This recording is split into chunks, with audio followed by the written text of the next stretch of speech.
CompulaJapanesePage.com, beginning Japanese phrases. This week's word is のが好き like doing, like to do.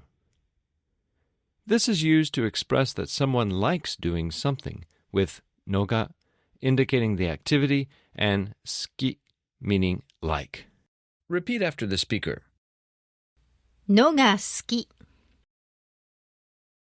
のが好きのが好き Example sentence. 私の母は洗濯をするのが好きだと言います。My mother tells me that she likes doing laundry. 私の母は洗濯をするのが好きだと言います。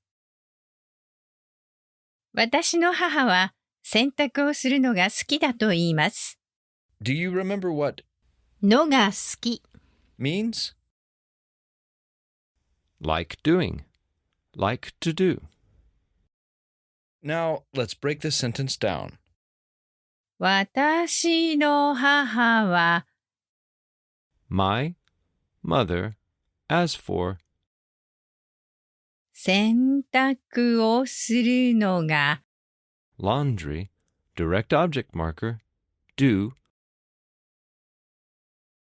好きだと言います。like to, copula, quotation marker, say, copula. 私の母は洗濯をするのが好きだと言います。それじゃあまたね。